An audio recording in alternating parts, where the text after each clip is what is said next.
What's going on, guys? I'm Graham G.S. Matthews, and welcome to my Friday Night SmackDown audio review for July 19th, 2024. Not a whole lot to report this week. I thought it was a fine show on Friday night. Not an overly eventful show. A solid show, not a bad show. Nothing too great, nothing too bad. I will say this, though. If you did miss out on the show, specifically like the main event, the opening segment, you really didn't miss much. I thought the United States Championship contract signing with Logan Paul and LA Knight was probably the best part of the episode. In addition to the Andrade Carmelo Hayes match, which was also enjoyable. Beyond that, really not an overly exciting show. Definitely a step back from where we were with SmackDown heading into Money in the Bank. The build for SummerSlam has been solid, though. They announced a new match on the show, or at least one that was made official. We already kind of knew Logan Paul would be defending the United States Championship against LA Knight, but they did make it official on the show. So we'll start with the opening segment here. Cody Rhodes was out to address Solo Sikoa and the Bloodline after they attacked Randy Orton and Cody Rhodes at the end of last week's show. Randy Orton was, of course, not on the show, selling the attack from last week. I would assume we probably will not be seeing Randy until after SummerSlam. He will not be on that show. I mean, I guess he could come to the aid of Randy, or rather, Rhodes. Randy could come to the aid of Rhodes.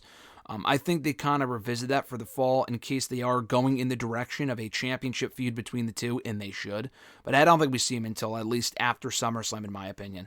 So Cody Rhodes was talking about that when he got interrupted by 8-Town Down Under, who were fresh off losing the WWE Tag Team titles 2 weeks ago. They failed to regain the gold last week. I thought in either instance that would be where we saw, Austin Theory finally turn on Grayson Waller, tension that has been teased now for months. They didn't show any signs of dissension on the show, including in the main event, unless I missed something, and maybe there was a minor miscommunication, but like meaningful progression of their split, we did not get that on the show. If anything, we got more of them on the same page, more of a cohesiveness with an 8-Town Down Under than we have seen in a very long time. So I thought that was strange, but we saw them outnumber Cody Rhodes. Cody Rhodes got back in the ring, didn't outnumber them, but got the better of 8-Town Down Under to set up a tag team match for the main event with Cody Rhodes taking on Austin Theory and Grayson Waller in a tag team match with a mystery partner. That partner was not Terrence Crawford, a pro boxer who I have no familiarity with whatsoever, but he was at ringside. Cody Rhodes was shown standing with him at one point, and that was the extent of it. I think there may have been more involvement from Crawford later on in the show. During the main event, I didn't really notice. I didn't pay attention. I didn't give a fuck. But he was at ringside. And it wasn't to the extent of the involvement of Jalen Brunson and the other individual, whose name escapes me right now, from the MSG show a couple of weeks ago. This wasn't quite that, but they did use this as an opportunity to promote his upcoming fight in a couple of weeks. I think the same night as SummerSlam, actually. Andrade and Carmelo Hayes were the opening matchup from an in-ring standpoint. Really, really good matchup here. Both guys need wins right now. So for as good of a matchup as this was, I want to see both guys rack up wins. Hayes has had some success on SmackDown since arriving. I mean, his first night on the show, he was drafted pretty high in the first round in the WWE draft. Took on Cody Rhodes, the WWE champion, in his debut match on the show. Lost. Fought Randy Orton in the main event of SmackDown a couple of weeks later in a King of the Ring match. He has definitely lost more matches than he's won. Again, he went on to qualify for Money in the Bank by pinning Randy Orton. He had a strong showing in the men's Money in the Bank ladder match. But at the same time, he lost to Cody Rhodes. He lost to Randy Orton. He lost to LA Knight. Now we're losing to Andrade here. The guy needs to rack up more wins, but hopefully this is an encouraging sign for Andrade's future specifically. He also, in his own right, has racked up some wins as of late. The opposite of Hayes. Hayes hasn't won a whole lot of matches. Andrade has. Andrade, I think, has won not a whole lot of matches, but he beat Apollo Crews not too long ago. He did qualify for Money in the Bank, had a good showing in Money in the Bank, and now he was here beating Hayes. So they had a really good match. Very enjoyable for what this was. I am hoping that they can build off of this, capitalize on the momentum for Andrade, and actually do something meaningful with them on the show. I'm not confident that it'll definitely happen, but hopefully this was a step in the right direction and this win doesn't just go unnoticed or isn't capitalized on and the match just happened for the sake of happening. I would like to see them do something with Andrade from here, and maybe that's the continuation of the feud with Santos Escobar and Legado, which is where they were going into Money in the Bank. They moved away from it, and we've had no progression on that sense, so maybe they revisit that rivalry. We had Bayley and Nia Jax exchanging words in a split-screen interview with Corey Graves, or whoever I was going to say Michael Cole. I'm pretty sure it was hosted by Corey Graves here. But I thought both women had very good mic work. Some strong points were made. So the big talking point from this segment was that Bayley called Nia Jax, when referring to Nia Jax injuring her and putting her on the shelf, legitimately back in 2017, heading into SummerSlam that year, actually. She called her big, clumsy, and reckless. Now, honestly, if she's talking about Nia Jax from 7 years ago, even Nia Jax of fucking 3 years ago was big, clumsy, and reckless. Nothing against Nia as far as the big part goes. I mean, I really don't give a shit how big she is or whatever. That doesn't really make much of a difference to me. There's plenty of guys on the roster that are out of shape or bigger or whatever. But more so the clumsy and the reckless part. I mean, she certainly was clumsy and she certainly was definitely fucking reckless. And as far as injuring so many of her opponents legitimately during her time in WWE during that first run. But I don't think it's safe or fair to say. I mean, she could have called her unsafe as well. That's another word they could have used and they didn't. I don't think it's fair to say that Nia is the same way today. No pun intended. Or no rhyme intended, rather. She's lost a lot of weight, which is great, but she's also, I think, improved in the ring. She's had better matches, better promos. The promos are still an Achilles heel for her, but I thought she handled herself well in this segment. But it definitely is not fair to say that she is reckless now. Bayley's saying that about her now. I know she's just saying that to get in Nia's head and kind of have some biting words for her. It wouldn't really quite have the same bite if she were to say, oh yeah, you were reckless back then, but you're a lot better now and I can still beat you. Like, it makes more sense from a storyline standpoint, even if it's not actually true, for Bayley, even as a babyface, I guess, to say that you're reckless now and that's why I'm going to beat you. And if you've changed, then I've changed, and I know I can beat you, blah, blah, blah. Bayley has beaten Nia Jax pretty much whenever it has mattered most in the past fucking decade. Dating back to their time in NXT, she beat her at TakeOver London. Nia, I think, beat her after that on an episode of NXT, but I think Bayley ended up getting that win back around 2016 in one of Nia's final matches on the show, actually, before she got drafted to the Raw roster in that summer, the summer of 2016. They had a couple matches, at least maybe one, I want to say, for the Raw Women's Championship back in 2017, that I think Bayley won. So they haven't had a whole lot of matches since then, but I know they have, nice chemistry together. They work well together. This should be a good match. I will say this did accomplish its goal, I would say, of leaving me more interested in their upcoming match than I was previously. That was the whole point, and I think they succeeded on that front. The same way that Damian Priest and Gunther did on Monday, which was a better segment than this was, but I still thought this was effective for what it was supposed to accomplish. We had a lot of women's matches on the show, or a lot of women's segments, which was nice. Unfortunately, this upcoming one was not overly long at all. I said we had a lot of women on the show, but at the same time, if they're not really given the time to do what they can do, then what's even really the point? That was the question I was left asking about this match. Bianca Belair against Chelsea Green. This lasted all of a minute, probably not even. I'm not even really sure why this had to exist. I know Alba, Fyre, and Isla Dawn were on the Titantron afterward, addressing Bianca and Jade, who was also in the ring with Bianca, talking about how they want a rematch for the WWE Women's Tag Team titles. Bianca and Jade do. Maybe they'll give it to them, maybe they won't, blah, blah, blah. This has been going on for a fucking month now. I don't give a shit. It really feels like they have cooled off Bianca and Jade as a tag team, their storyline, whatever they were doing with them, because Triple H seems to be a very long-term booker with some of this stuff, but they are taking way too fucking long to get to Bianca and Jade against Alba, Fyre, and Isla Dawn. We are clearly not getting Bianca and Jade at SummerSlam at this point, one-on-one, and that's totally fine. They might even be saving that first match for Mania, or extending their feud through Mania, and that might be okay. But at the same time, though, it's like, what are we doing with them in the meantime? We know where they're headed, a tag team title rematch, but why haven't we gotten it yet? Fyre and Dawn, as the tag team champions, are supposed to appear on all the shows. They have not appeared in NXT. They've made all of 2 backstage segments, appearances backstage on Raw in recent weeks, and I think this might have been their first appearance on SmackDown since becoming champions. Those belts are fucking pointless. Fyre and Dawn are a fine team. I especially like Alba Fyre specifically. But they have done absolutely nothing as the WWE Women's Tag Team Champions. I mean, it is impossible to care currently about those belts. I mean, really anytime, but especially right now. So I'm not really sure why Chelsea Green had to be sacrificed in a quick squash. She can obviously absorb the loss because she's like the go-to jobber on the show. But she's been such an entertaining character as of late. I would like to see more done with her. This wasn't exactly my idea of that, but at least she's getting consistent television time, so at least there's that.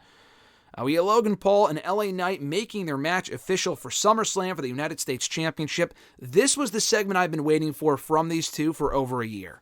From the moment that Knight and Paul first interacted, crossed paths, on that episode of Raw over a year ago, heading into Money in the Bank 2023.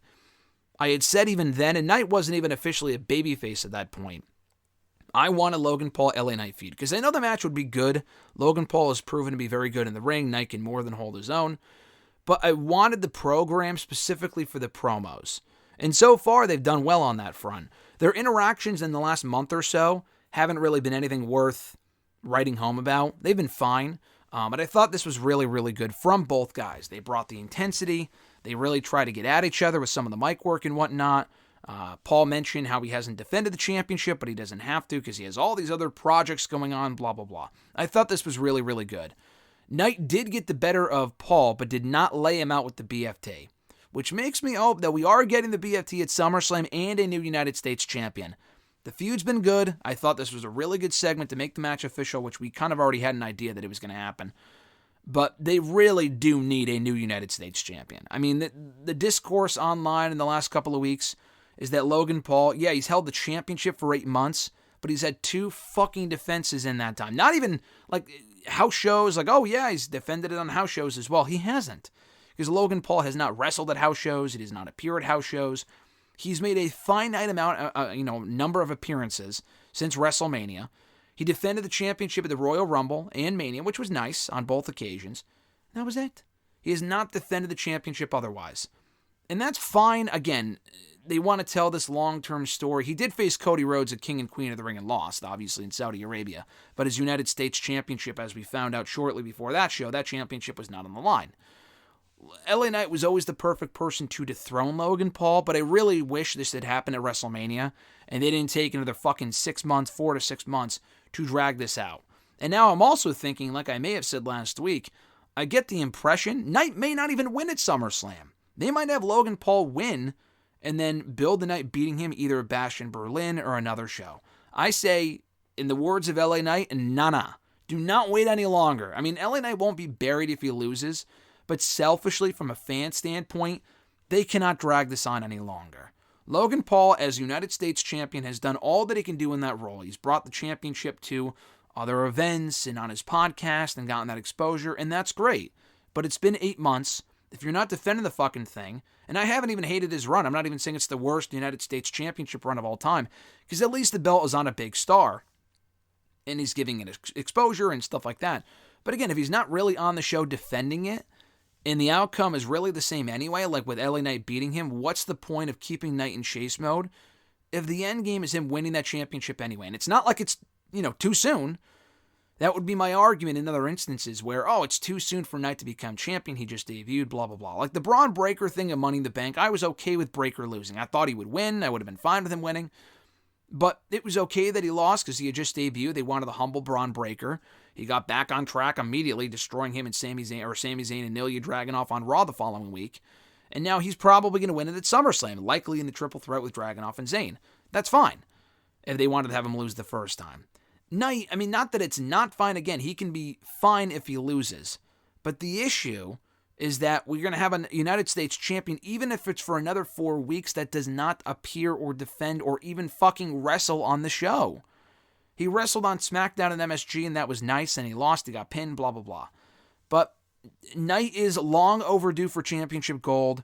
Logan Paul is long overdue to drop that fucking belt. They need to do the match. They could do a rematch and have Knight win that too. I don't get the sense they probably would. They'll probably have Logan Paul win and keep Knight in chase mode for another month or so.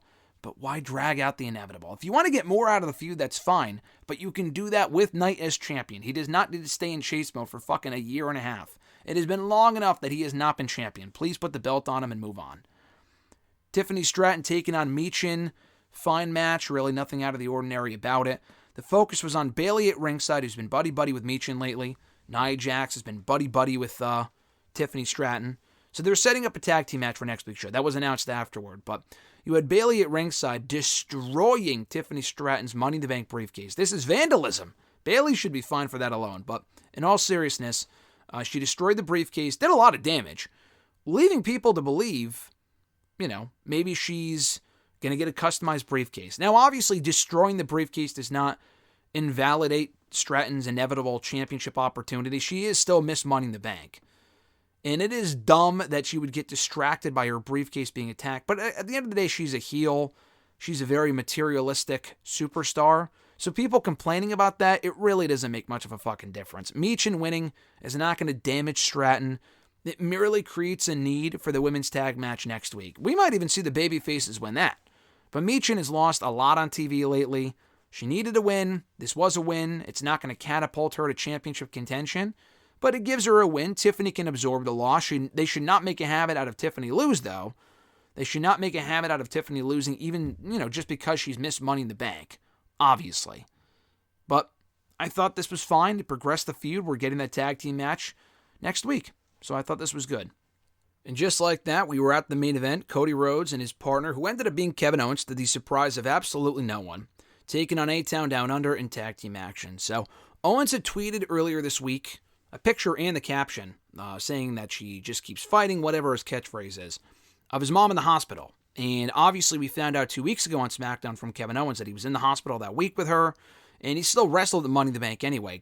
God bless him, but his mom was going through a health scare at the time. Now, we didn't know what her status was a week ago. He didn't talk about it. He wasn't on SmackDown, and he was back this week. So after he tweeted that, which is amazing news, by the way, that she's doing better and that she's on the mend and whatnot, that automatically, sent the message. He'll be back on SmackDown as soon as this Friday. Sure enough, he stepped up. I'm not even really sure why he couldn't have just saved Cody Rhodes at the beginning of the show to announce Cody and Kevin versus A-Town Down Under as the main event. They probably wanted that hook to keep people tuning in, because Cody and Kevin on paper against A-Town Down Under is a very average match. And sure enough, it was an average match. It was well wrestled. The crowd was behind the baby faces. A-Town Down Under were good in their roles. But this was a very house show style main event that really did not matter. So they win decisively.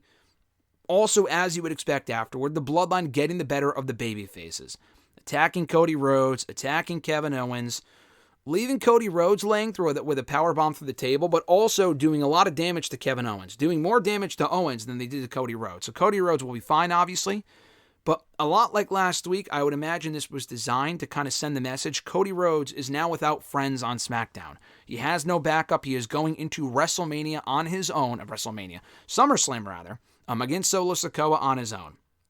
He's going to have going to be at a distinct disadvantage in that regard, with the Bloodline having the numbers game, the numbers advantage. So that's the story they're telling. It's basic stuff. It's not overly interesting, but it's fine. It's going to get us to where we need to go at SummerSlam with Cody Rhodes and Solo Sikoa, and hopefully the imminent return of Roman Reigns as well. So not a whole lot to say about this match or the post-match angle, other than the fact it was well done. It was predictable, but it was well done. It made sense, served its purpose. Just didn't make for the most exciting edition of SmackDown on Friday. So to go back to what I said earlier, if you missed the show, you really didn't miss much. I gave you all the highlights there.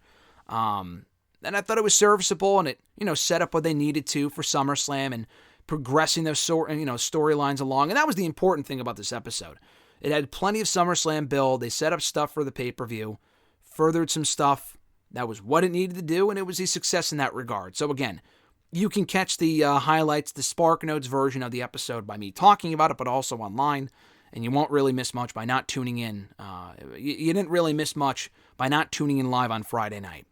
Now, next week's show is taped in advance. They did tape it after SmackDown this past Friday, so after this show was over, they taped another one, which they do before big tours. They usually do that with the Saudi Arabia shows and some of the other shows, like the recent SmackDowns before the France show in Saudi Arabia. That was not the case with those ones where they taped it a week in advance. Those they taped that day at 8 p.m. local time and then aired it later on in the day in the States. For next week, they're going to be in Japan, so I don't know why. I saw people tweeting oh, this is all Logan Paul's fault. He can't be on the show, so they have to tape it in advance. I'm sure Logan Paul had absolutely fucking nothing to do with it. Now, it would have been cool if they had a SmackDown in Japan, which I think they had a Raw in Japan a very long time ago, 20 years ago. Correct me if I'm wrong. I don't know about SmackDown. Maybe SmackDown too. But they're not doing a PLE there. Now, they typically do that stuff. They probably don't want to bring the fucking equipment and shit. Now, they'll do that if they're having a pay-per-view there the next day, but they're not having a pay-per-view there. Now, at some point, will we get a PLE in Japan and probably a SmackDown to go along with it if SmackDown's still on Fridays at that point? Yeah, probably. And I hope we do. But it's not really an issue that they're not doing SmackDown from Japan next week. So they taped the show already. They already advertised, as I mentioned, Tiffany and Nia versus Bayley and Michin in tag team action, as well as LA Knight and Santos Escobar. Now, they also announced a number one contenders gauntlet match next week to determine the next challengers to the WWE Tag Team titles. I don't have the list of teams in front of me, but I know the Profits are in it, Pretty Deadly, the OC, Legado, Baron Corbin and Apollo Crews, and I believe the Bloodlines, Tama Tonga and Tonga Loa. So it looks like we might be getting Guerrillas of Destiny as the next number one contenders to the tag team titles. And that's fine, but what I don't really like about that, though, is that it really seems apparent, and they kind of planted the seeds for this last week with the way Jacob Fatu completely destroyed the tag team champions after their win over 8 Down Under. They might have, not just a brief run, but an incredibly fucking record-setting short run as WWE Tag Team Champions for DIY. They won them on SmackDown 2 weeks ago. They might already not be champions in another 2 weeks. If Tonga Loa and Tama Tonga win next week and win the championship soon after, I don't mind them winning the championships at some point. But DIY have been waiting for a tag team title run on the main roster for so many years now, for it to just be cut short within a month. Now, I know their NXT tag team title run was also short, many, many years ago. But they have some teams on SmackDown that DIY can face. They can build up the Profits and have DIY and the Profits. That would be cool. DIY and the OC, I don't really give a shit about, but Pretty Deadly could be a fun feud. Legado, they've already beaten, but they can go back to it. Again, these are not credible teams. I understand that. Corbin and Cruz are not winning. They're just in there because they faced Legado in a tag team match last week and they lost. And they have beef with them. They might eliminate each other, or one team will eliminate the other, whatever.